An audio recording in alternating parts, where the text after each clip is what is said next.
E aí, pessoal, boa noite. Boa noite pra vocês aqui, boa noite para vocês em casa. Beleza, gente? Então, hoje nós vamos para o nosso até breve, né? Passa rápido, né? Passa muito rápido quando a gente se diverte. E hoje nós vamos nos divertir aqui com a pontuação, tá, gente? Separei, reservei o tempo nosso de hoje para trabalhar a pontuação, sobretudo o caso mais cobrado em concurso, que é o emprego da vírgula, né? Sinal aí que nos acompanha a vida inteira, sempre estudamos e tal, mas desde o início tem que ajustar os conceitos. Existe um conceito primário no sentido de básico, inicial, né? Fundamental em relação à pontuação, é que a vírgula é sim uma pausa. É sim uma pausa, né? Uma breve pausa. Só que talvez, de criança, nós tenhamos aprendido um pouco, né, diferente do que realmente ela é. É uma pausa. E o que você já ouviu falar que vírgula é? Uma pausa o quê? Já ouviu falar alguma coisa? O que vírgula é? Uma pausa. Pausa para quê? Já ouviu falar isso? É normal, né? O pessoal fala isso. Uma pausa para respirar. Uma vez eu, trabalhando esse tema em sala, aí um aluno, eu expliquei o que era realmente a vírgula, que pausa que é a vírgula, né? Aí na semana seguinte o aluno chegou para mim e falou assim: professor, sabe o que aconteceu essa semana? Meu pai foi passar dia lá em casa e pegou o meu filho para ensinar lá, estava estudando, e vou ensinar português para você. E estudar português com você. Aí o guri, o neto dele, né, do avô. Aí o avô fala: ó, meu filho, aqui você tem que pôr uma pausa para você respirar, aqui também tem que pôr uma pausa para respirar, então você usa vírgula, né? Aí o pai depois foi ajustar as coisas com o filho. O filho né? O meu aluno foi ajustar as coisas com o filho dele, porque na verdade, sim, é uma pausa, mas não tem nada a ver com respiração, tá? Vírgula é uma pausa, sim. E olha só a definição técnica de vírgula, gente. Vírgula é uma pausa sintática. Uma pausa sintática. O que quer dizer isso? A estrutura oracional é que vai determinar o seu emprego. A estrutura oracional quer dizer o quê? A estrutura interna da oração, dentro da oração. Os termos, a estrutura física, o corpo da oração é que vai determinar o seu emprego. Que vai determinar se a vírgula, né? Se a vírgula vai ser obrigatória, se ela vai ser proibida, o seu emprego, né? Ou se vai ser facultativa. Ou se a vírgula vai ser facultativa. Então, quer dizer, a estrutura oracional vai ser determinada pelos termos da oração, os termos da oração e até mesmo as orações, em termos de posicionamento e as próprias orações. Nós não tivemos tempo de entrar no estudo das orações, o estudo do período composto, né? E lá no estudo do período composto, estuda-se a oração, estudam-se as orações coordenadas, subordinadas. Nós não tivemos esse tempo juntos, mas em outras oportunidades teremos, né? E aí vocês vão trabalhar mais comigo isso, mas na própria material nosso eu já relacionei para você, a parte teórica tem, tá? Na parte teórica tem aí a vírgula entre as orações e tal. Então, realmente, a vírgula é o sinal mais cobrado em concurso, porque é o mais usado também, é o que mais a gente usa, né? Por isso é o mais cobrado em provas também.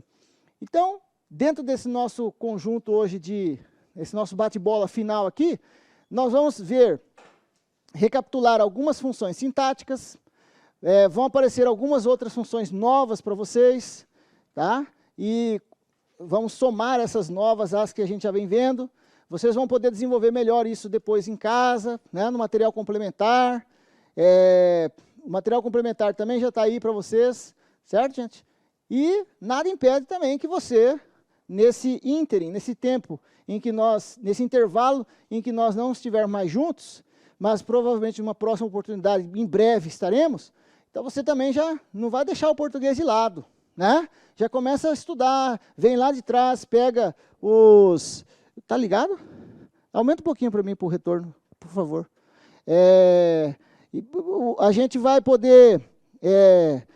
nós vamos encontrar em outras oportunidades, então, mas não abaixa a guarda não, certo? Você despertou aí, estava, pô, português é importante, eu estou aprendendo e tal, vai por si mesmo, vai caminhando, né? E conforme for tendo dúvidas lá, pode me mandar no Augusto Cunha 07, tá, gente?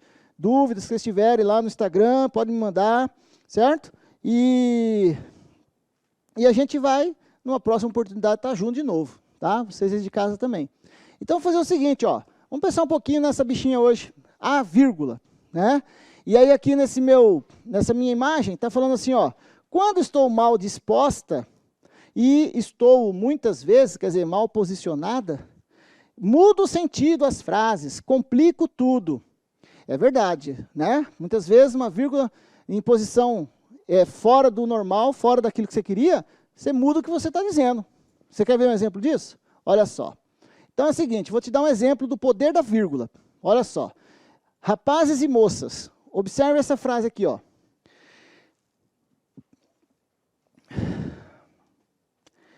Aqui é um período composto, tá? Essa conjunção C aqui, ó, possui valor condicional. Se, caso, indica uma condição para a ação descrita na outra oração. E nesse conjunto aqui, eu vou juntar um monte de gente numa parte aqui, ó, para falar que a primeira parte do período, avança, nisso que está grifado em preto aqui, a segunda parte avança no que está grifado em azul, só que a gente chama essa primeira parte de oração subordinada. Ela está dependendo do que vem na sequência lá.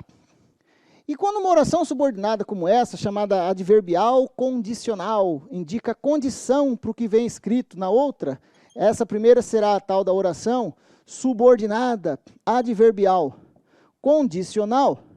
Então, como eu disse, acabei de falar para você, não vou entrar nesse detalhe hoje, só estou te falando por que vai acontecer um fenômeno agora aí. Quando uma oração subordinada adverbial vem antes da principal, existe uma regra que determina que a vírgula seja obrigatória. Então, nesse período todo aí, eu preciso colocar uma vírgula, tá? E a minha pergunta é a seguinte, onde eu ponho essa vírgula?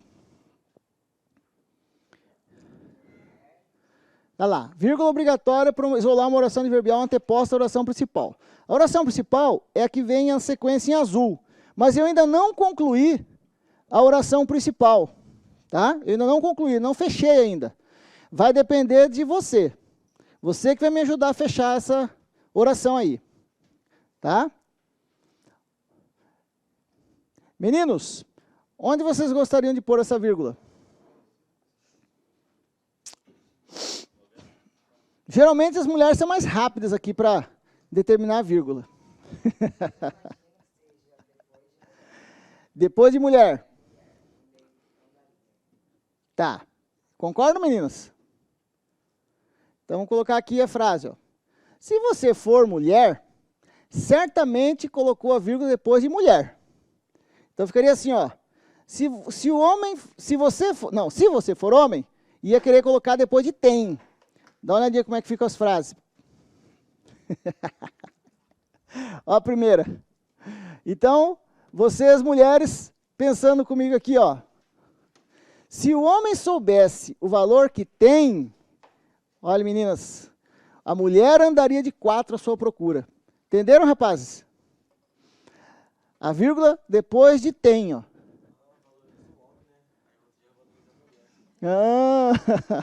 Agora outra. Se o homem soubesse o valor que tem a mulher, andaria de 4 à sua procura. Quem é que andaria de 4 agora? Na primeira, se o homem soubesse o valor que tem, ó, a mulher andaria de 4 à sua procura. Nessa oração, nessa segunda oração, o sujeito é a mulher, ela que andaria de 4, então está lá a imagem. Agora, se a gente vem e coloca a vírgula depois de mulher, fica, se o homem soubesse o valor que tem a mulher, então a mulher passaria a ser o sujeito do verbo ter, e esse que aqui, ó, retomando o valor, equivalendo à expressão o qual, representa valor aqui, ó, passaria a ser o complemento do verbo ter. A mulher tem valor, isso passa a ser objeto direto. Se o homem soubesse o valor que tem a mulher, quem é que tem valor agora, gente? A mulher.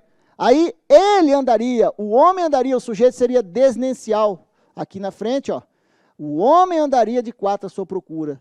Está vendo a posição da vírgula, como que muda tudo?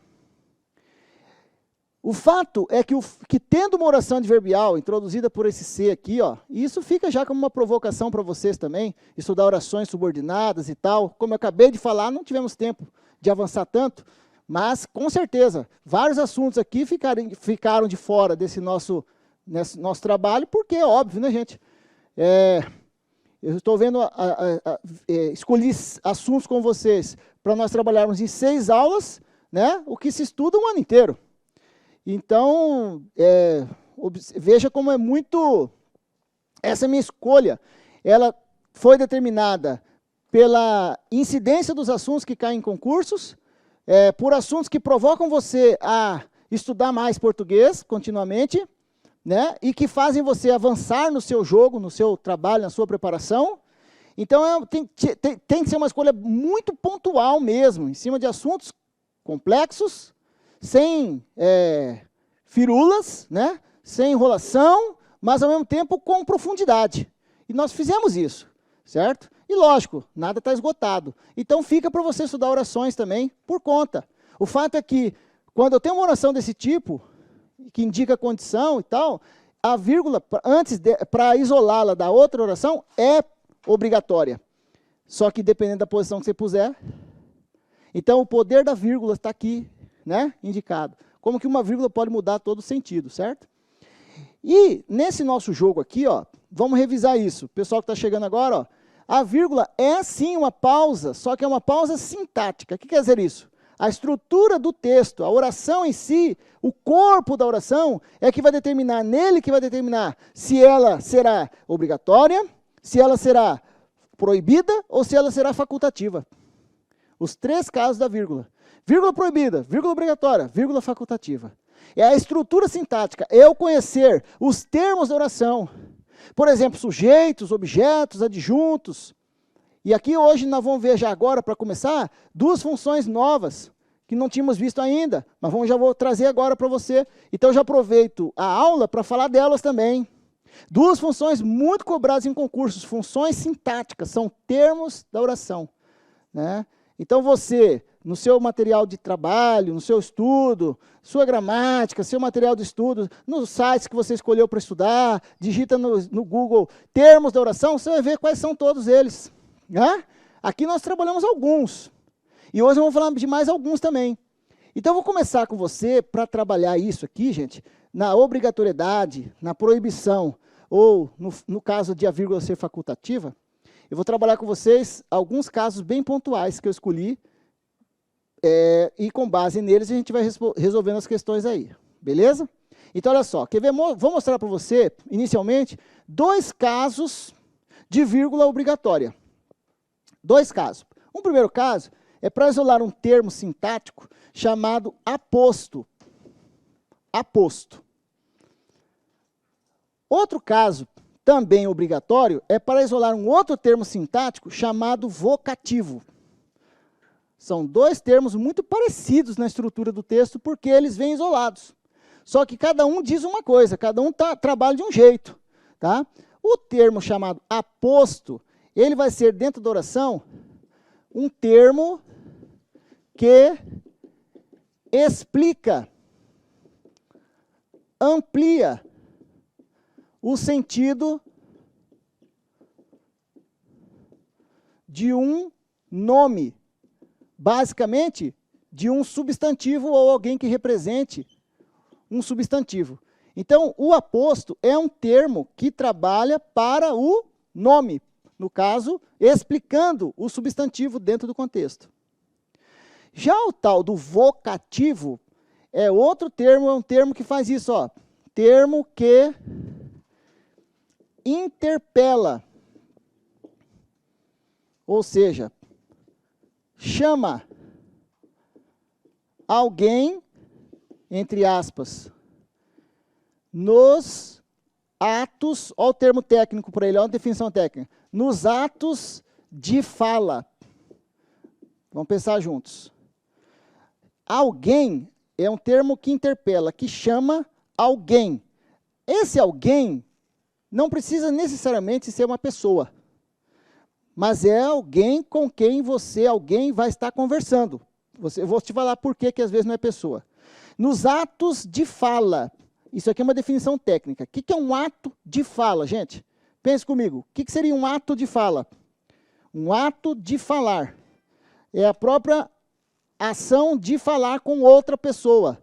Quando eu falo com você e você fala comigo, nós estamos praticando atos de fala. Me dê um nome vulgar para isso, coloquial, simples, mais simples. Ato de fala é uma definição muito técnica. O que é isso, um ato de fala, professor? Isso, uma conversa, um diálogo, tá? Numa conversa, num diálogo.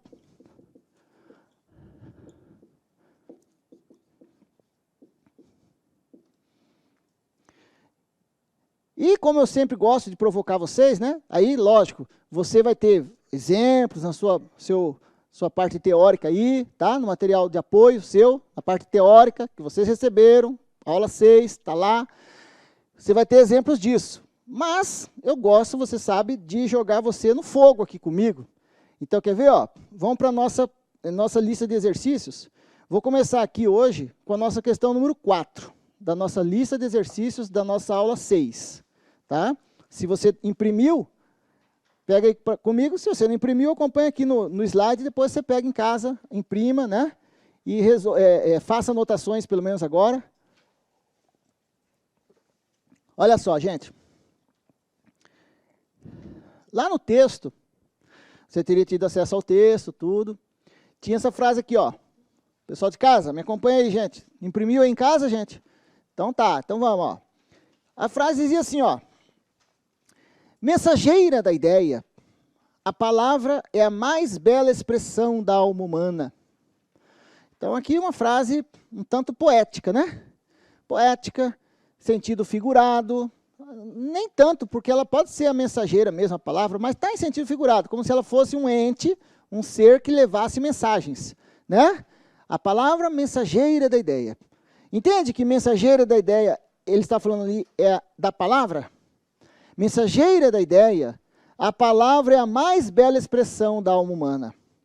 Olha só essa estrutura sintática aqui, ó. Você tem o verbo ser aqui, faz o sujeito, pergunta para achar o sujeito, quem é, o que é a mais bela expressão da alma humana? Oi, gente. Ah.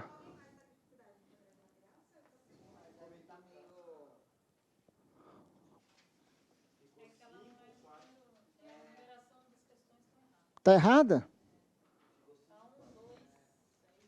Ah, então a numeração ficou errada, gente. Poxa vida. Então essa é a número...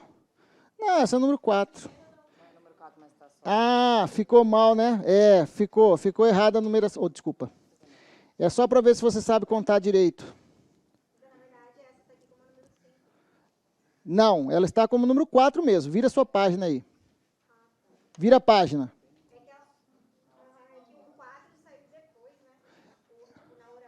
Ah, é verdade. Aham, tá certo, é verdade. Puxa, ficou tudo, vai ficar tudo, mas tá bom. Então entendeu? Tá. Na última folha, pessoal de casa acompanha comigo aí também. Na última folha da aula de hoje, da sala de aula, né? Material sala de aula. Na última folha, ela está lá em cima, tá, gente? É a questão lá em cima que está sem número, certo? Ela ficou sem número. Não é vero? Beleza, gente. Então tá.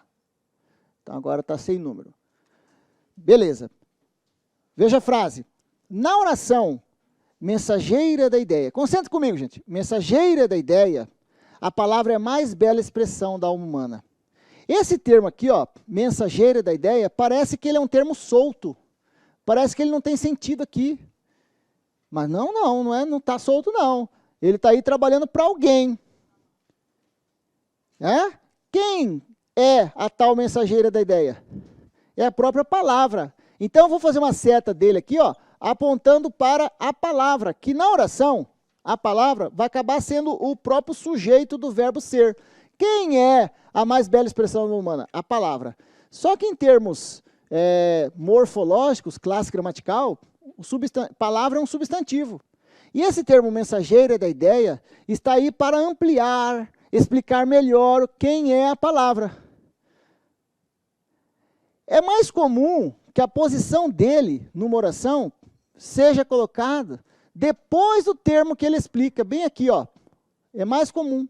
Quando ele vem depois do termo que ele explica, ele vem isolado por uma vírgula, depois por outra vírgula. Ele fica entre vírgulas. Então ficaria assim, ó, de uma forma mais simples, ficaria assim: a palavra, pausa, mensageira da ideia, e continua, é a mais bela expressão da alma humana.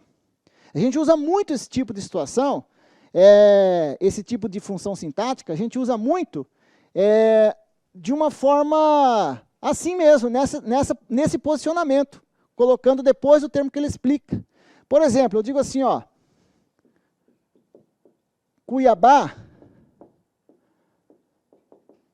capital do Mato Grosso, é uma cidade calorosa. Acho até que eu já tinha falado essa frase outro dia, né? Viu? Essa expressão aqui, capital do MT, o que está fazendo com Cuiabá, hein? Está explicando quem é Cuiabá? Ampliando melhor, desenvolvendo mais?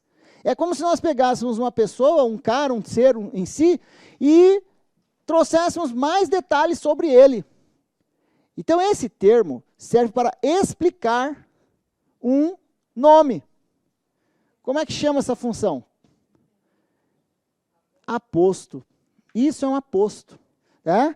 Então, esse termo aqui, ó, é um aposto que está aqui explicando quem é o substantivo palavra, ou Cuiabá. A mesma coisa é lá.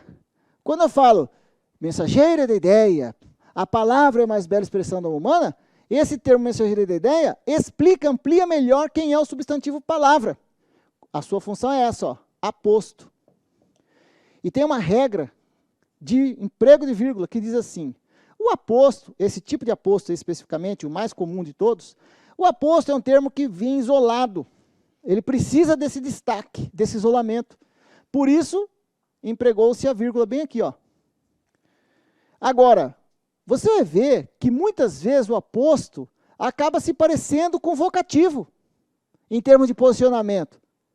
Então, por exemplo, aqui eu não estou conversando com ninguém ali dentro. Eu só estou, essa frase aqui, ó, é uma frase informativa. Eu só estou informando algo sobre Cuiabá, beleza? Informativa, informa. Agora, veja se tem diferença, em termos até de leitura, para essa frase aqui, ó.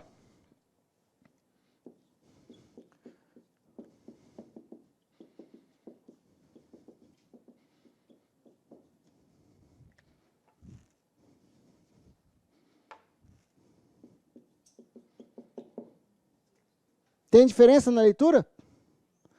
Aqui você lê assim: Cuiabá, capital do MT, é uma cidade calorosa. Aqui você lê como? João, venha me ajudar aqui. E você pode colocar mais força, mais pressão, enfatizar mais essa forma verbal aqui, que aqui chama imperativo afirmativo. Você pode colocar isso em tom de ordem. João, vem aqui me ajudar. Você pode colocar isso em tom de pedido. João, vem aqui me ajudar. Em tom de súplica. João, vem aqui me ajudar. Em termos de conselho. João, vem aqui me ajudar. Ou seja, o nível não importa. Importa que esse termo João está chamando a atenção de alguém com quem eu estou conversando? Chamar a atenção não é dar bronca. Chamar a atenção é despertar o interesse da pessoa com quem você está conversando, certo? Olha só a posição dele. No início do texto, esse termo aqui, ó, no início da minha frase, só que esse termo não está explicando ninguém. Esse termo está interpelando alguém, chamando a atenção da pessoa chamada João. Às vezes é João, às vezes você não sabe quem é, você não conhece a pessoa, você usa alguma coisa que remeta a ela. Por exemplo, você precisa de uma informação, você está na rua, você precisa de uma informação, você para e se dirige a alguém. Senhor? Beleza? Senhor, onde fica a rua tal? Não é? Senhora, onde fica tal lugar? Moço, você pode me ajudar aqui? Jovem, como é que fica Hã? Aqui, ó, de novo, o termo está como? Está chamando a atenção da pessoa com quem eu estou conversando. Como eu não sei o nome dele, eu falo Senhor, tanto faz, não tem problema. Enquanto esse termo, o aposto, enquanto o aposto faz o quê? Explica, esse outro aqui, ó, chama, interpela, nas duas situações. Veja, o isolamento é parecido, não é? Também está isolado por vírgula. Só que é só nisso que ele se parece. O objetivo de cada um deles é bem diferente. O objetivo desse é chamar, aquele ali é explicar. Então ali eu tenho o quê? Um aposto. E aqui eu tenho quem, gente? Isso. E aqui, nas duas situações, eu tenho o vocativo. Como, olha só essa, como é muito comum que o vocativo inicie a frase, e também não é obrigatório, se eu quiser eu posso jogar o João bem aqui, ó. Venha, João, me ajudar.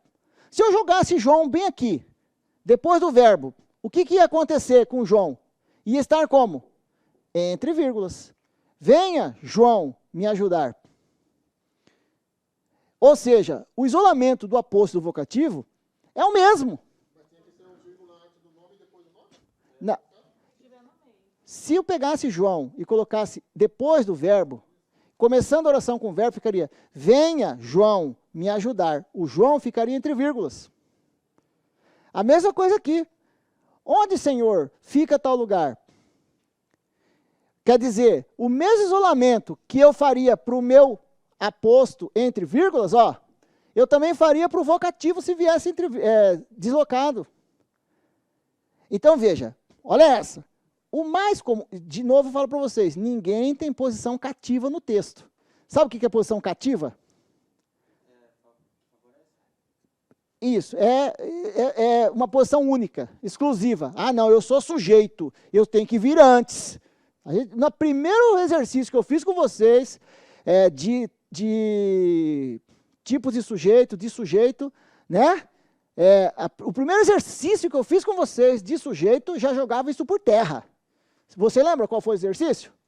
Alguém lembra qual que foi a frase? Quando eu expliquei sujeito para vocês, eu usei uma frase que era de um exercício. Você lembra? É assim, surgiram fotógrafos e repórteres. Lembra? Era um sujeito posposto que estava depois do verbo. A segunda questão que eu fiz com vocês foi, quando me procurar o desencanto, eu direi sereno e confiante que a vida não foi de todo inútil. Quem queria me procurar? O desencanto, o sujeito estava posposto, gente. Não era assim? Então ninguém tem posição cativa no texto. Eu posso deslocar, mudar os termos de posição. Mas, a tendência mais convencional é de trazer o vocativo no início e trazer o aposto depois do termo que ele explica, como está nesses três exemplos aqui. O mais comum é deixar o aposto deslocado para depois do termo que ele explica, Cuiabá, capital do MT, tá? E o mais comum é colocar o vocativo no início. É o mais comum. E isso tem uma certa lógica, não tem? Porque se você vai interpelar alguém, se você vai pedir alguma coisa para alguém, usando o nome de alguém, alguma coisa que remeta à pessoa, a tendência é você primeiro falar esse nome, não é verdade? Né? Por isso que a posição mais convencional do vocativo é vir no início. Por outro lado, o mais comum é você deixar o aposto depois do termo que ele explica, para justamente também ter esse impacto de você falar Cuiabá, capital, do MT, você já ali claramente você está explicando quem é Cuiabá, concordam? Então a posição convencional é de deixar o vocativo no início e o aposto depois. Mas olha o que esse exercício fez. Você não está conversando com a palavra. Você não está conversando e tratando a palavra por mensageira da ideia. A leitura não é de alguém que está conversando. Você está informando. E como que você lê essa frase? Mensageira da ideia, a palavra é a mais bela expressão da alma humana. Ó, o mais comum era pegar esse termo e colocá-lo onde?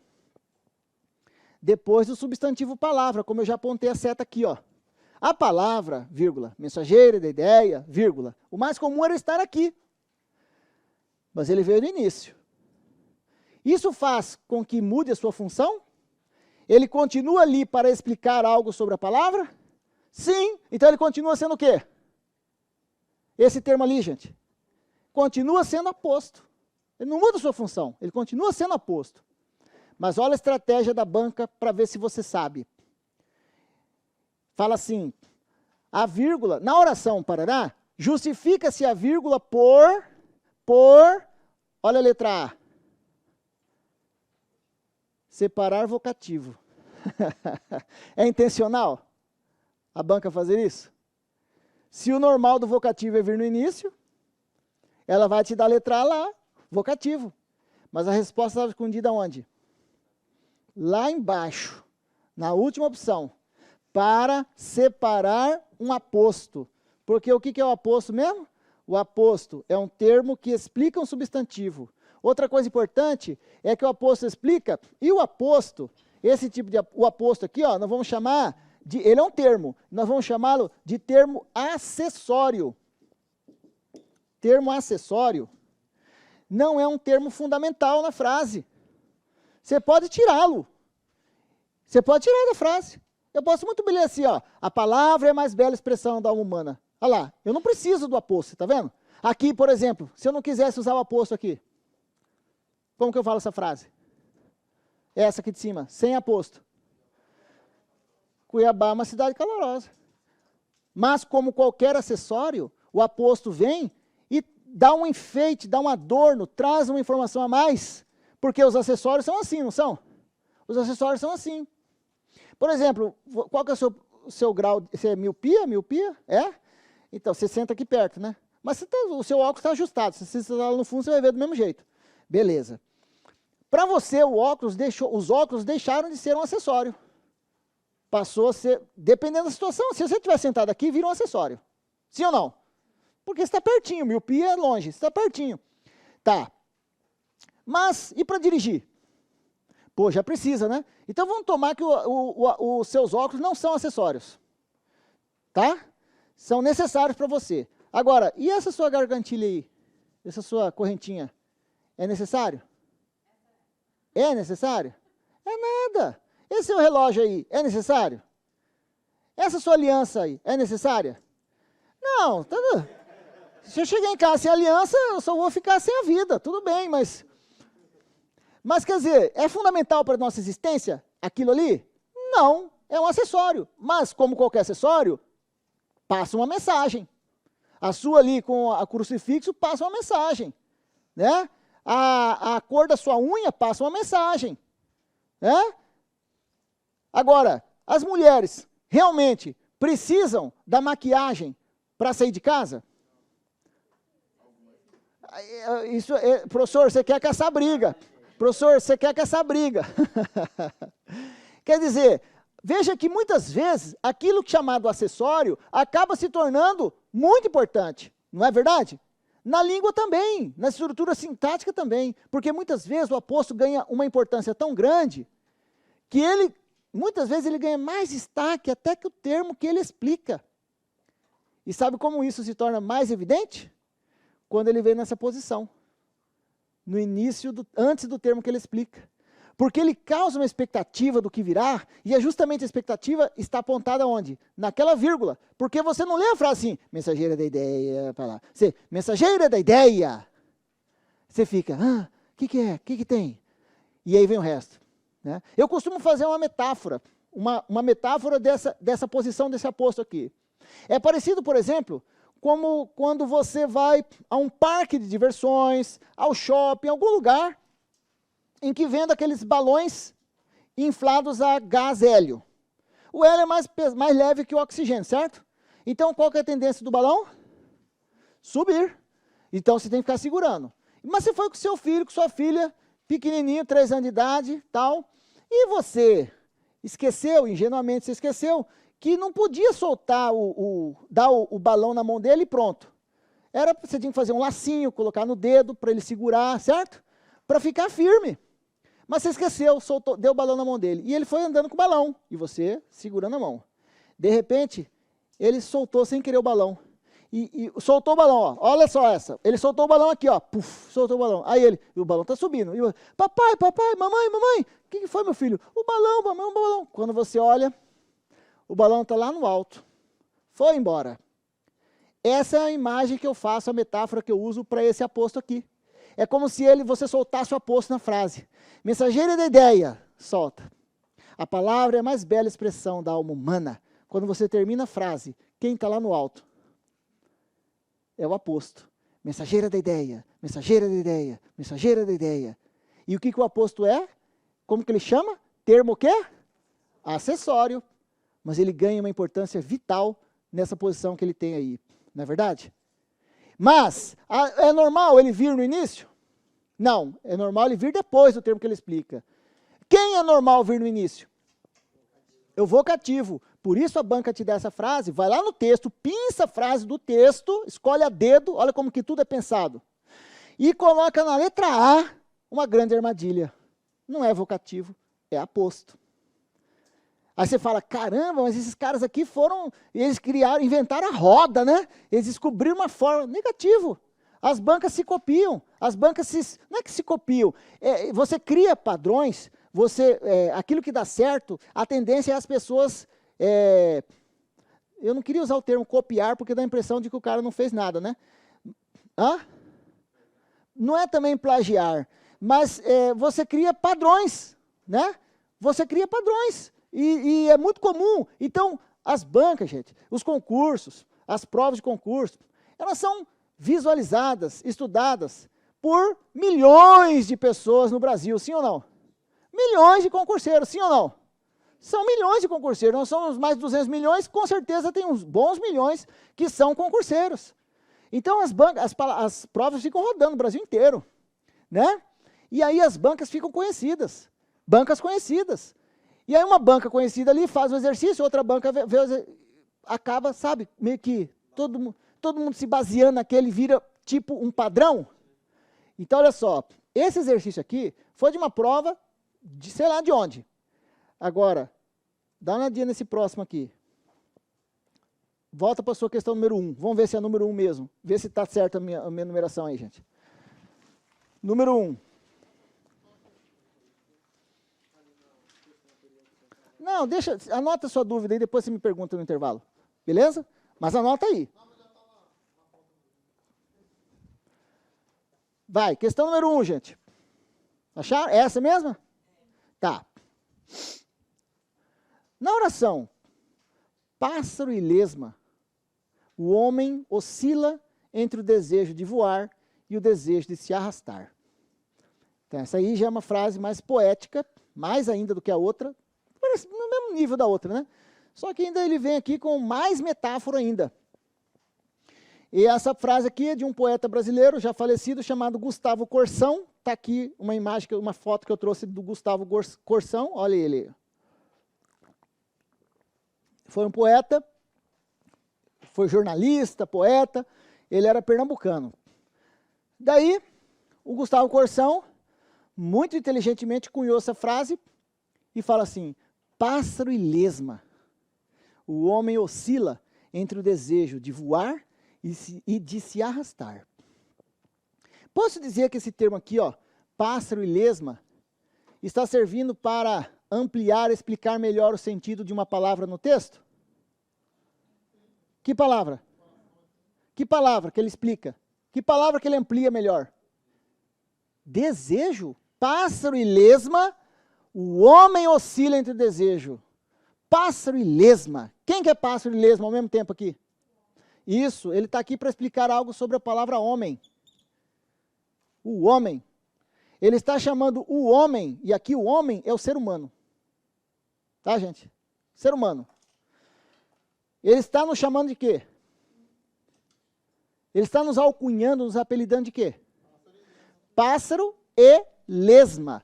Ao mesmo tempo, essa conjunção aditiva aqui, ó, e, dá uma ideia de adição, e está dizendo que nós somos as duas coisas ao mesmo tempo. Quer dizer, nós ficamos ali, no nosso coração, no nosso interior, nós ficamos ali oscilando entre o desejo de voar e o desejo de se arrastar. Isso aqui tudo é metáfora, tá, gente? Não leve ao pé da letra. É metáfora, isso aqui é sentido conotativo. Que frase que eu associo, que expressão no desenvolvimento dessa frase aqui, tá? Que parte do texto ali eu relaciono com o pássaro. O desejo de voar, E com a lesma, o desejo de se arrastar. Ou seja, olha essa, desejo é um sentimento íntimo, uma vontade, uma ânsia, certo? Eu tenho um desejo. Pense nisso, fala para sua esposa chega para você e fala, meu bem, estou com desejo de comer tal coisa. Né? Principalmente na época da maternidade, pré-natal, né? Aquela fase do desejo, a mulher fica com desejo de comer coisas. Ou fica com aversão de outras.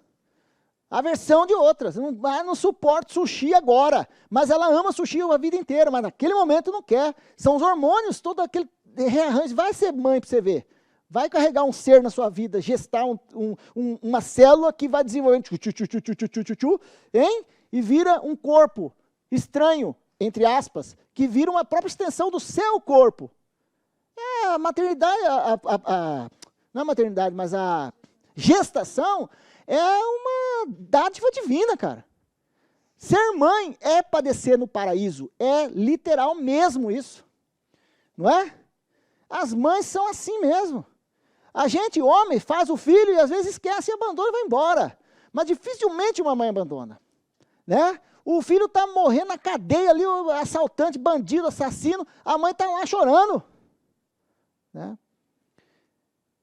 Desejo, uma vontade muito grande de alguma coisa. E quantas vezes nós, como seres humanos, temos um desejo de coisas profundas, sabe? De ajudar as pessoas, altruísta, vai lá, se entrega, morre pelo outro, morre a favor de uma causa, não é? Vende as calças para ajudar o outro a sair da situação, né? Ajuda, faz coisas bonitas, constrói. Quantas construções maravilhosas no mundo, hein? Nós usamos energia atômica para curar vidas, não é? Porque não é radiação? A busca pela cura do câncer, radioterapia, tal. Olha que coisa fantástica. Pois é, mas essa mesma radiação que nós usamos para curar, nós usamos para soltar bomba lá em Hiroshima e Nagasaki, para devastar cidades inteiras, para mostrar o nosso poder. Somos capazes disso e daquilo, de atrocidades e de atitudes grandiosas. Esse é o ser humano. Esse é o ser humano. Hã? Pássaro e lesma. O homem oscila entre o desejo de voar e se arrastar. O que essa expressão pássaro e lesma está fazendo com a palavra homem? Ampliando mais, explicando mais sobre o termo homem, não é? E quando eu falo essa frase, eu falo assim, pássaro e lesma, solta o balão. O homem oscila entre o desejo de voar e se arrastar. Não é a mesma coisa que aconteceu na outra questão? Não é a mesma posição? É outro escritor, é outra banca, é outro concurso, mas olha a posição de novo desse termo. Mais uma vez, estou diante de quem aqui, gente? Do aposto. E é outra banca, mas onde está a resposta? Escondida lá na E. E até chegar à letra E, no meio do caminho, tem a letra C, dizendo que era vocativo. Ó. Tá vendo? Não é parecida com a outra? São bancas distintas.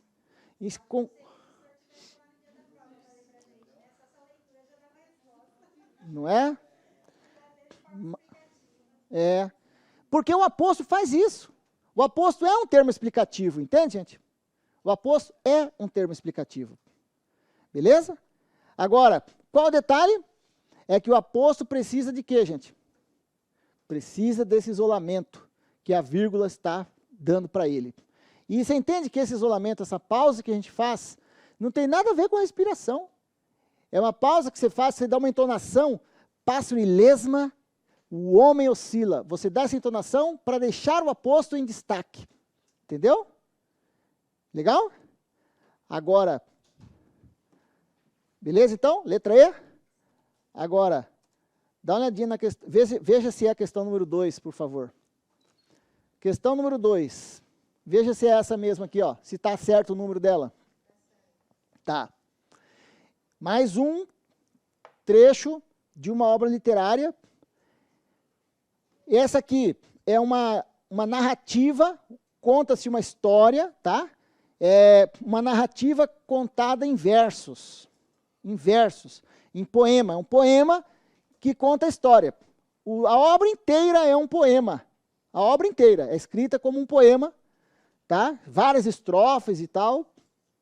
Essa obra é uma das grandes obras da literatura brasileira, do modernismo brasileiro. Ela chama, todo mundo conhece pelo nome pelo menos, Morte e Vida Severina. É uma obra do João Cabral, o autor João Cabral de Melo Neto. João Cabral, e o João Cabral criou essa obra que chama Morte e Vida Severina. Olha como que já no título já é um pouco estranho, se você pensar bem. Porque geralmente o que acontece? O que acontece primeiro? Primeiro se nasce, depois se morre. Então o normal é falar assim, vida e morte de fulano e tal. Então vai contar a história, papapá. Aqui é Morte e Vida Severina. E isso é intencional. Por que o personagem chama Severino? Ele não recebeu outro nome lá no Nordeste, no Sertão, é um nome comum, Severino. O nome dele é Severino e ele sai em busca de trabalho pelas fazendas, regiões lá do sertãozão brabo. E ele vai encontrando o que só pelo caminho? Só vai encontrando o quê? Morte. É gente morta, é bicho morto, é morte, morte, morte. Ele chega à cidade de Recife, e lá em Recife, ele vai procurar trabalho. Ele não conseguiu trabalho no lugar, ele vai perambulando, vai andando. Né? E a obra é pesada, densa. Aí ele chega à cidade e se depara com essa pessoa aí, que está ali na janela da casa, daquelas casas típicas, né? Coloniais, que dá abertura para a rua, a janela dá direto para a rua, sabe? Aí a pessoa está lá na janela, e ele fala assim, muito bom dia, senhora, que nesta janela está. Sabe dizer se é possível algum trabalho encontrar? Aí ela vai falar que não sabe, não sei o que, e a história segue. A banca desse concurso, pegou uma estrofe um pouco maior, com esse trecho do encontro dele com a pessoa ali, e pegou esse pedacinho aqui, dessa estrofezinha aqui, ó, com 4 versos, tirou essa frase do texto, e para uma questão, ele trabalhou outras questões, mas pontualmente para essa questão aqui, ele queria saber a pontuação. E disse assim, no primeiro verso, senhora vem entre vírgulas, porque o termo é... Então ele quer saber por que esse termo senhora está entre vírgulas. Posso dizer que agora eu tenho uma conversa? Ou pelo menos ele está chamando a atenção dela. Sim ou não? Ele a conhecia? Então ele a chamou de uma maneira educada, senhora. Muito bom dia, senhora, que nesta janela está. Pense bem, nessa frase, esse senhora está aí para explicar alguma coisa de alguém? Não. Mas está aí para interpelar alguém? Despertar a atenção de alguém? Porque só tinha uma pessoa ali que tinha aparência de senhora, ou mesmo que não fosse, mas ele a tratou assim por um certo respeito, não é? Podia ser moça, jovem, mas muito bom dia, senhora. E ela vai lá e responde para ele. Porque quando ele fala muito bom dia, senhora, ele capta a atenção da pessoa? Porque esse termo tem esse papel. Esse termo não tem o papel de explicar nada. Ele tem o papel de chamar a atenção de alguém. Como é que chama isso? Esse é o vocativo. É um termo que chama, que evoca. Evocar. A própria raiz, olha que interessante. Olha só que interessante. A própria raiz vocabular dessas palavras é interessante, ó. O aposto, ele deriva do verbo apor. O verbo apor, que significa pôr junto com.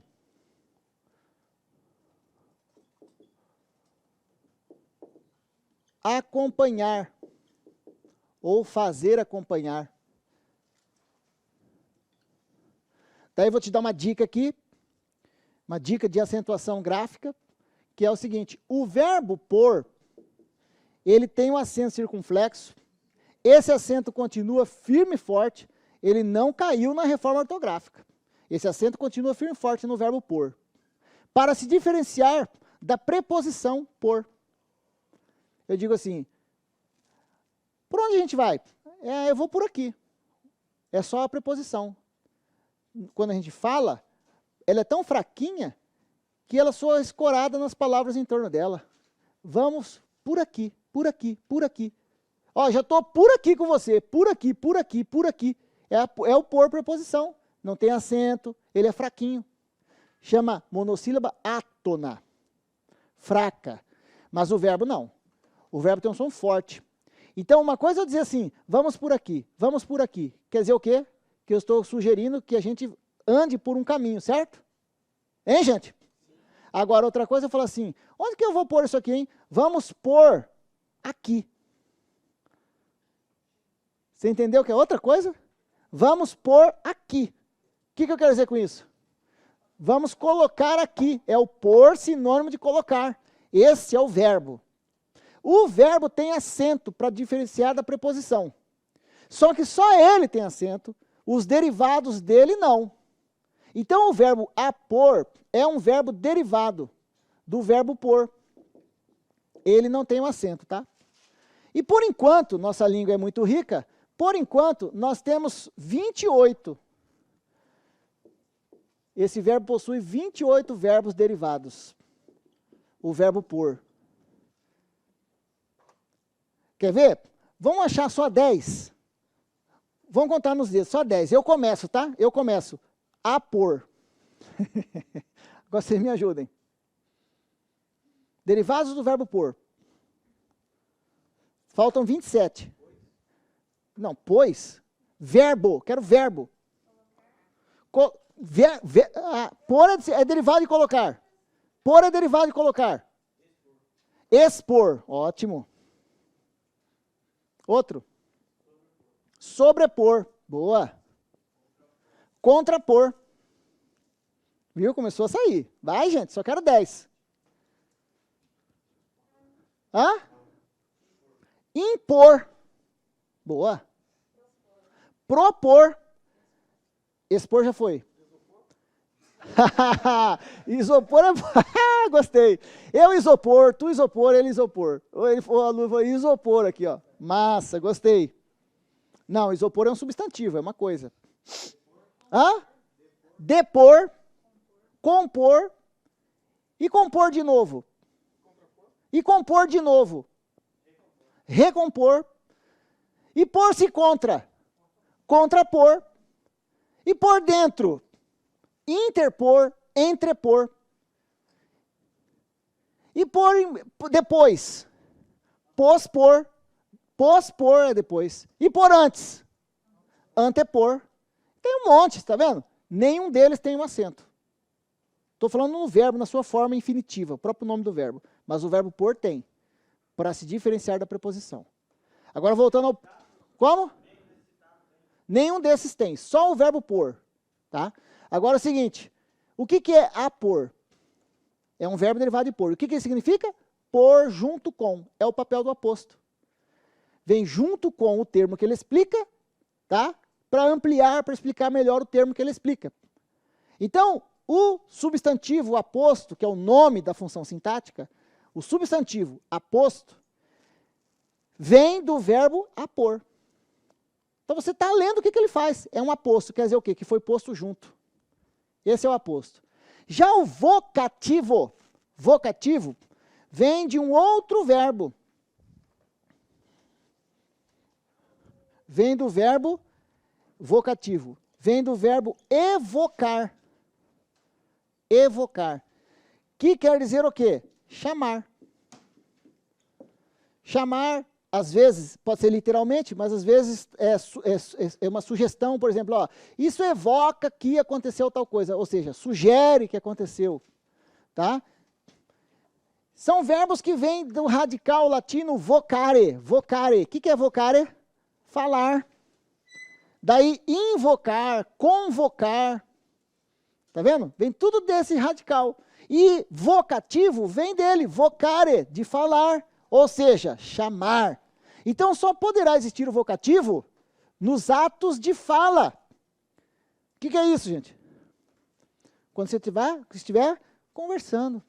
Ou pelo menos tentando conversar. Às vezes o cara não vai te ouvir. Por exemplo, você está passando na rua, né? Você está passando pela rua, vê um amigo, uma pessoa lá do outro lado da rua. A Maria, sua amiga. Você, Maria! Ó Maria! Maria foi embora, não te viu. Mas você empregou um vocativo? Sim. Você tentou entabular, criar uma conversa. Vocativo. É isso que esse termo é nessa frase. Muito bom dia, senhora. Olha a leitura como é diferente. Muito bom dia, senhora. Tá vendo? Como? Não tem a resposta? E isso mesmo que a pessoa não te ouvir. Não interessa. Se ela ouviu ou não ouviu. Mas você tentou, não tentou chamá-la? Você não está chamando? Mesma coisa da Maria. Ô Maria! Maria! Maria foi embora. Nem ouviu você. Mas e daí? Impediu de você usar o vocativo? Não. Entende, gente? Vocativo se usa em quê? Em atos de fala, ou pelo menos na tentativa de criar uma conversa. Tá? O que é um vocativo? É o ato de chamar alguém. Certo, gente? Beleza?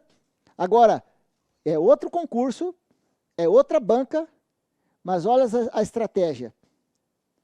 A resposta é que essas vírgulas estão isolando um vocativo. E onde está a resposta?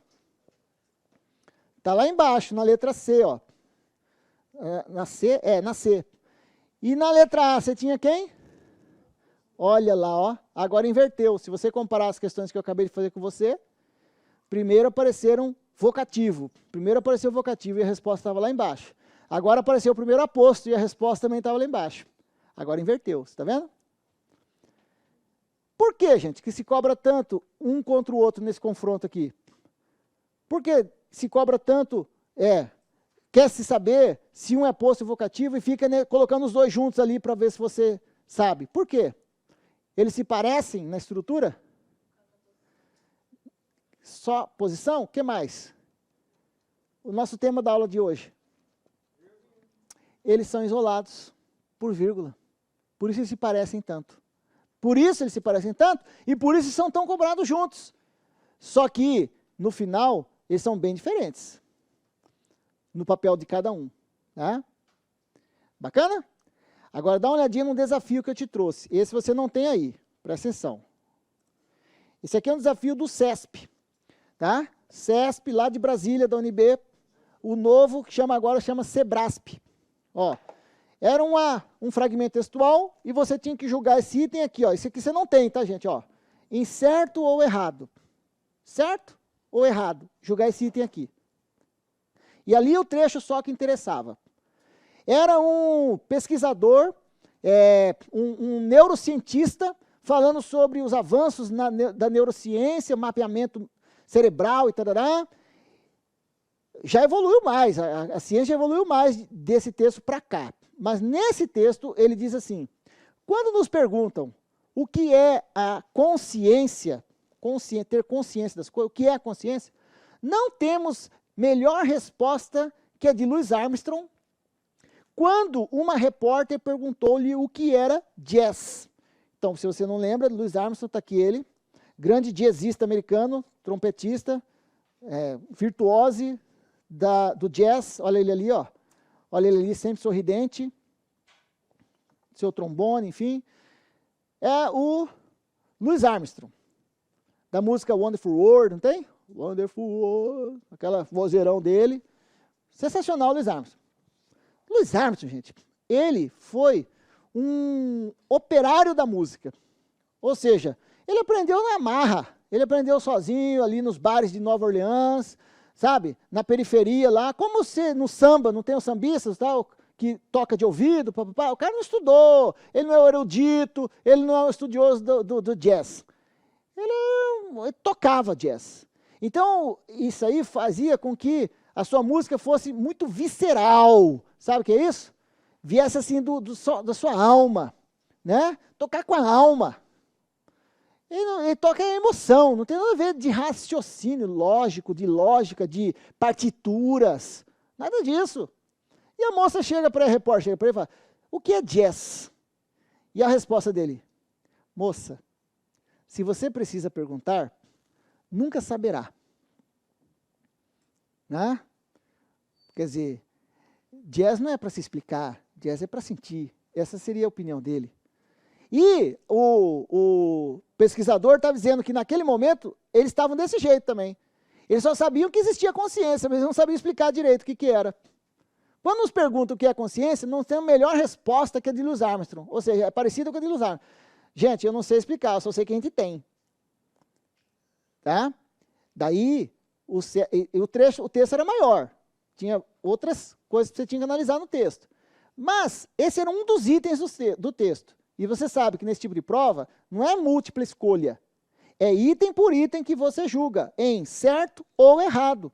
E não é porque um item está certo que o outro tem que estar errado, não é porque o outro está errado. Você pode ter uma sequência de itens errados, uma sequência de itens certos. É item a item que você julga. Olha esse item. O emprego da vírgula, logo após moça, bem aqui, ó, justifica-se por isolar um chamamento.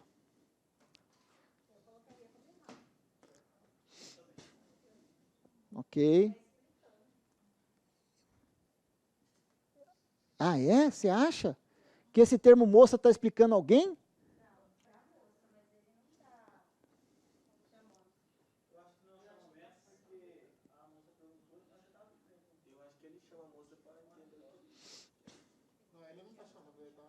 Ok, legal, né? Então, entenda uma coisa. O vocativo é o chamamento. E chamamento não tem que o cara ter te ouvido ou não te ouvido ainda. Nesse momento eu estou aqui dentro com vocês, não estou? Pessoal, pontuação é um assunto legal? Acabei de usar um chamamento. Qual é o chamamento que eu usei aqui? Pessoal. Entendeu? Palmeirense, jogou ontem? É um chamamento. É um vocativo. Daí, se isso, ele está conversando com ela? Está conversando com ela. Então, entenda o seguinte, gente, que esses detalhes que você vai absorvendo em sala de aula, às vezes você não encontra nos livros. Às vezes você não encontra no livro. Porque o livro pode dizer para você, tecnicamente, falar um monte de coisa do vocativo. Mas se ele esquecer de dizer que o vocativo é o ato de interpelar alguém, e esse interpelar alguém é conversar com alguém, isso, genericamente, chama chamamento. Sempre que tiver um vocativo, você pode dizer que o vocativo faz um chamamento. E o CESP, então, que é uma banca bem interessante, bem moderna, não queria saber se você decorou termo sintático. Se você decora o que é termo sintático. Né? Porque dá a impressão de que eu vejo como vocês agora, que vocês estão vendo isso pela primeira vez, agora vocês não vão cair mais nessas armadilhas. Agora, você imagina se você já tivesse estudado vocativo. batido, estudado, feito exercício, papapá, bebê, beleza? Beleza. E vai para a prova, está escrito chamamento, o perigo é o cara fala assim, chamamento? Mas isso aqui para mim é um vocativo. Não parece? O que o CERF quer saber então? Se você entende o que faz o vocativo, não se você decorou a terminologia. Mas é importante saber a terminologia? Com certeza, só que tão importante quanto é você saber a terminologia e saber o que ela faz. Né? O que é o vocativo? É um termo que serve para interpelar alguém, chamar, evocar, despertar a atenção. Como ele não sabia o nome dela, ele a tratou por aquilo que ele viu na frente dele. Moça. Foi educado ainda, moça. Na sequência talvez nem tanto, mas assim, depende também do jeito que ele falou. Não me parece que ele fosse uma pessoa assim arrogante. Eu falo, moça, você precisa perguntar, você nunca vai saber o que é, porque eu não sou um teórico, entende? O que ele quer dizer com isso? Ele não sabia explicar o que era jazz. Ele só sabia tocar jazz. Da mesma forma, o cara lá em cima está dizendo que a gente não sabe explicar ainda, pelo menos naquele momento, o que era consciência. O que é esse estado de consciência? Cara, a gente não sabe explicar ainda, a gente só sabe que existe. Entendeu? Então, no final, esse item está o quê, gente? Tá certo, é verdade. É o chamamento.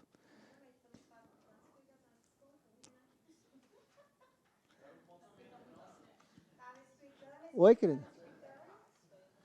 Outra boa, a Renata está falando, é que às vezes está tão na cara, parece tão fácil. Não é que parece fácil, é que você está estudando, poxa. Só que nada é tão fácil. Tudo se torna fácil a partir do momento que você domina, que você sabe. Porque se eu te jogo hoje, te trago esse exercício, antes de te explicar, você fala, cara, o que é isso, professor? Vocativo, o que é isso, aposto? Mas o estranhamento se dá no momento que você conhece. A partir disso, você começa a exercitar e vê que isso é coisa do cotidiano nosso. Entende, gente? Que a gente usa toda hora. Aí, acabei de usar aqui. Entende, gente? Esse gente que eu usei, tem que ser, se eu for escrever, tem que ser separado por vírgula. Isso! Ninguém tem posição cativa. Se eu quiser jogar lá para o final, também posso. Vem me ajudar aqui, João. João foi para o final. João, venha me ajudar.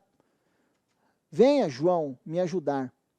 Onde você puser, ele vai estar isolado por vírgula. Beleza? Tá indo? Então vamos lá. Agora vamos chamar para brincar o seguinte. Sua questão número 3. Vê se a número 3 é essa aí dos sapos e pirilampos, gente. É a 5? Dos sapos e pirilampos? Tá. Então, número 5 aqui, ó. Número 5, tá? Pessoal de casa. Número 5.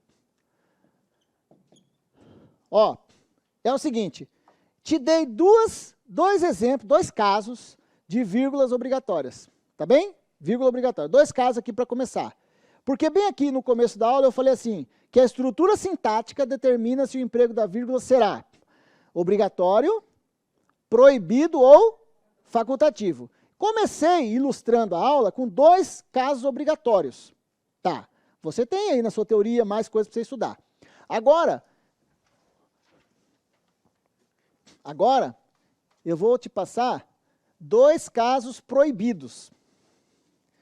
E um é o principal caso de proibição de vírgula.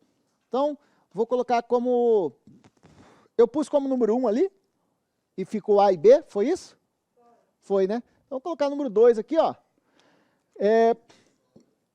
Casos proibidos. Letra A. Caso proibido de vírgula, tá, gente? Você sabe que eu estou falando de vírgula. Tá? Caso proibido. Para isolar sujeito e verbo.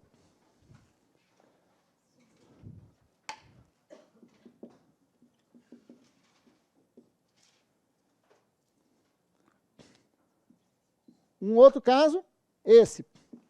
Vírgula proibida para isolar verbo de seus complementos, que são quem mesmo? Objeto direto e objeto indireto. Veja que tudo é um processo. Ó. Para isolar, verbo do seu complemento, que são os objetos direto e indireto. Para isolar, é proibida a vírgula e isolar sujeito do verbo. Não quer dizer que não possa ter termos intercalados entre eles, entre os dois terem lá sujeito, entre o sujeito e o verbo ter vírgula e tal. Mas simplesmente usar uma vírgula para separar o sujeito do verbo, não. É proibido. A relação entre o sujeito e o verbo, existe uma relação, vamos pensar aqui juntos. Existe uma relação íntima entre sujeito e verbo? Ao ponto de quê? A relação entre sujeito e verbo é tão íntima ao ponto de quê? Ao ponto de o verbo concordar com quem? Não é? Via de regra, o verbo concorda com o sujeito. Vimos isso em concordância verbal. Via de regra, o verbo concorda com o sujeito, certo?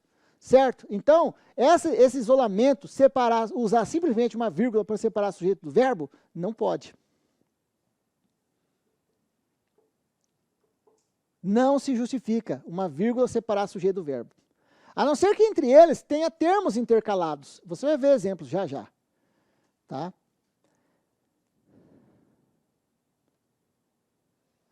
Uma situação, isso é um vício de cartório, olha só. Uma situação, aconteceu comigo uma situação é a seguinte. Eu estava em casa, chegou alguém, um cara todo bem vestido,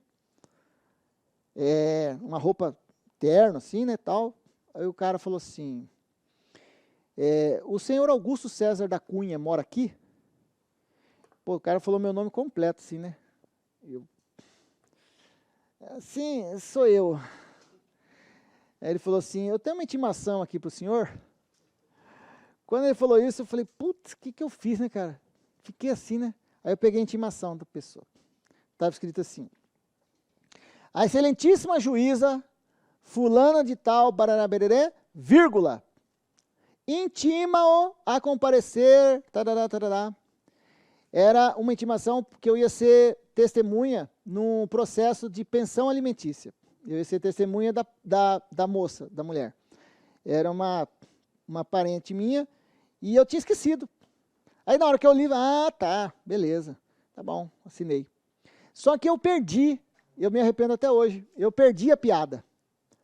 Porque assim, no meu estado de espírito que eu fiquei, meio abalado, né, eu, né, dei uma aliviada assim, e eu perdi a piada, porque se fosse hoje, eu ia pegar e fazer diferente. Ele me dá a intimação, eu ia ler, estava escrito assim, a excelentíssima juíza fulana de tal, parará, parará, vírgula, intima-o a comparecer. Eu ia falar, eu não vou assinar. Mas o senhor não é Augusto? Você não falou que ia ser testemunha? Não, não é isso não. Manda lá no cartório tirar essa vírgula aqui, ó. Aí eu assino. Né? Se fosse hoje eu faria isso, brincando com ele, né? Ele falou, ó, seu oficial, tá vendo aqui, ó? Não se separa sujeito do verbo por vírgula. É um vício de cartório. Isso tem em todo lugar. Isso tem em rótulos de produtos. Rótulos de produtos. Como eu trabalho com a palavra, né, e de maneira técnica aqui, ensinando, eu bato o olho assim, eu já começo a ler sem querer, eu já estou lendo o rótulo de produto, sabe? Estou lendo se a linguagem está legal, está bem escrito, se tem alguma palavra interessante. Né? E é muito, rótulos de produtos, bula de remédio, muito comum, é um erro clássico, jornal, os bons jornais, os bons veículos de comunicação, não, revistas e tal, mas é uma praxe, é normal se usar vírgula para separar sujeito do verbo, principalmente quando o sujeito tem uma certa extensão, porque aí você tem que fazer o quê? Dar uma pausinha e respirar, não é? Esse daí, a excelentíssima juíza, e nome de juíza sabe que é enorme, né? Fulana de tal, parará, pererê, parará, tudo é nome.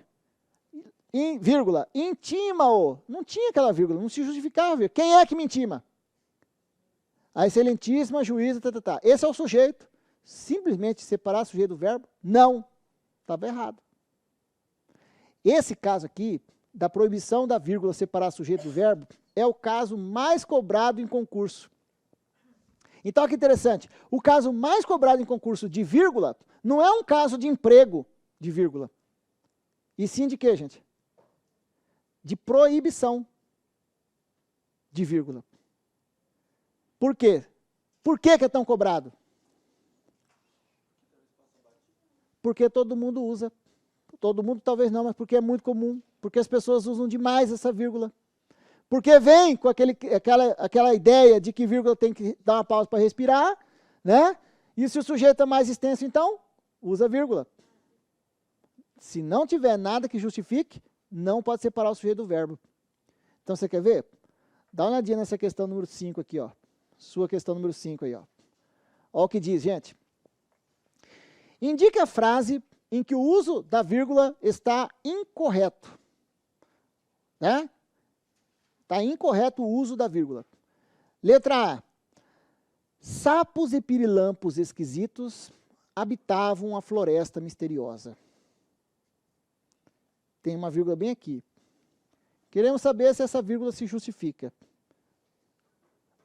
O que você faz? Vai atrás de quem primeiro? Cadê o verbo? Habitavam. Faz a pergunta para achar o sujeito agora. Isso. Quem é que habitava a floresta? Fala o sujeito inteiro. Sapos e pirilampos esquisitos. Esse é o sujeito, é um sujeito composto. Ó, 2 núcleos, sapos, um núcleo, pirilampos, outro núcleo. Ok? Posso dar uma pausinha bem aqui, dar uma respirada? Ó, eu estou falando a 1h17. Estou falando a 1h17. Então, eu tenho que ir me cadenciando aqui, né?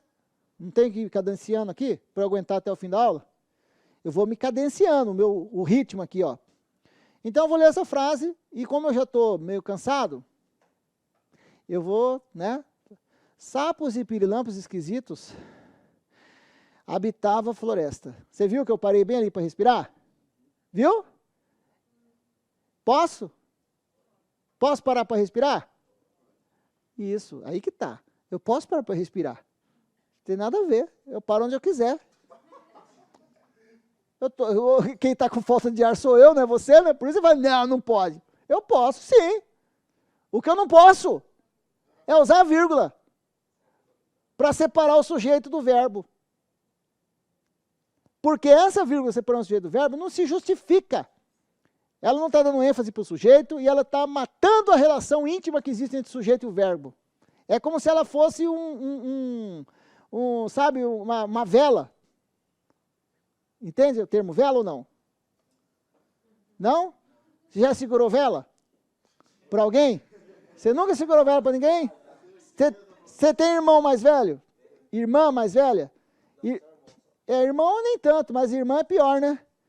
Irmã é pior, porque o pai fala assim, ó, minha filha, pode sair, mas você leva o seu irmão mais novo. De vela. E aí a vela fica separando ali, ó, a intimidade do casal. É a vírgula ali, é a vela. A vírgula é a vela ali. Separando a intimidade que existe entre o sujeito e o verbo.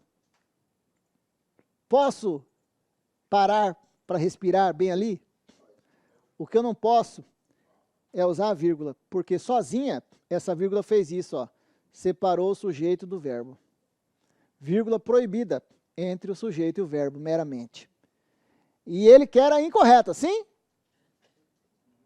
Então, provavelmente, a resposta é letra A.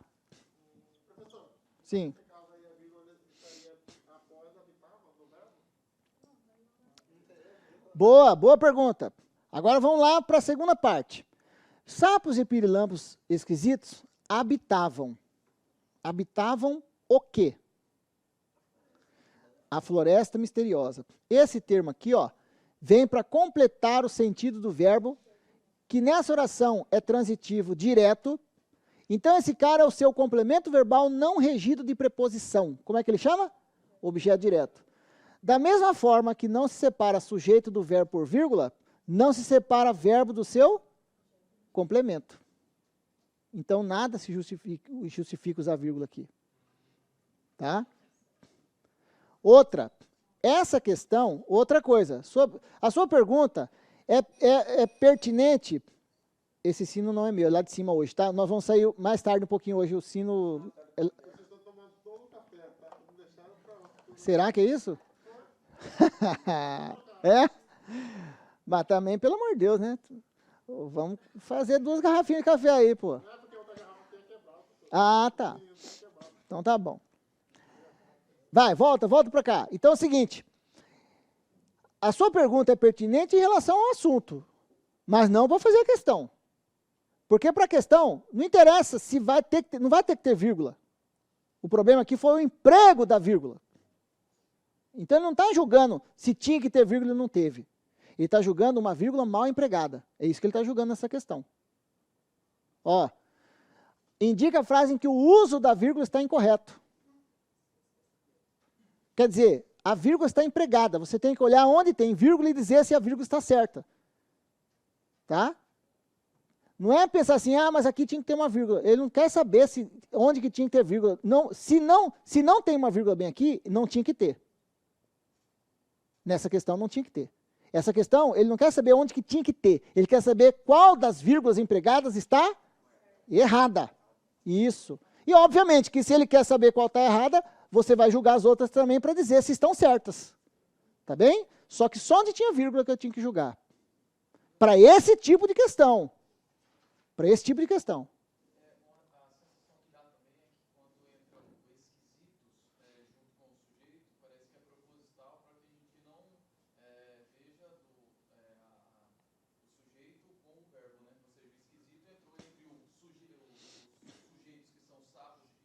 Aham. Isso, boa dúvida, boa colocação. O colega está falando que o esquisitos ali, como ele não é o núcleo do sujeito, ele não é núcleo do sujeito, mas ele está no sujeito, ele faz parte do sujeito, ele está dentro do sujeito. Tá? Então, claro que tudo é intencional da banca. Ele pega um sujeito um pouco extenso aí, se quisesse pegaria outro maior ainda, né? Só que nada justifica separar o sujeito do verbo ali. Agora, dá uma olhadinha nas outras. Olha a letra B. Olha a letra B. Sujeito teimoso. Policarpo agora cismava em aprender medicina. Ó, viu? O que esse termo sujeito teimoso está fazendo com Policarpo? Chamando a atenção dele ou explicando alguma coisa sobre ele? Explicando. Você tem que entender isso. Você tem que saber ler a frase. Entendeu, gente? Aí que está também. Então, conforme você vai avançando, vai estudando, né? Quanto mais dificuldade você for tendo em ler a frase e entendê-la, você precisa exercitar mais, trabalhar mais questões, resolver mais questões, tá, gente? Porque você vai se familiarizando conforme você vai vendo, vai lendo, certo? E nós temos uma tendência, hoje, no Brasil, de não ler nada. Ou de ler só besteira, só trivialidades. Só banalidades. Isso é geral, geral. Olha, só você olhar o nosso tipo de música que a gente tem hoje. Quem faz sucesso na música. É só banalidade. É só vulgaridade, perda de valores e tudo mais. E isso passa também pela própria língua em si. Então, se a gente não usa, o que acontece? Tem dificuldade na hora que lê. Mas então a gente vai trabalhando isso em sala, juntos. Tá? A leitura certa dessa frase é assim. Sujeito teimoso, Policarpo agora cismava em aprender medicina. Esse termo é o que, gente? Esse termo é um aposto. É aquele aposto igualzinho àquele outro. Mensageiro da ideia, a palavra mais bela expressão da alma humana. É igualzinho àquele outro. Pássaro e lesma, o homem oscila entre voar e se arrastar. De novo, esse aposto está onde? Em que posição? Ele está anteposto ao termo que ele explica. Ganha mais destaque ainda, não ganha? Mas não deixou de ser o que aqui, gente? Não deixou de ser um aposto. Ok? Então, essa vírgula se justifica? Da letra B?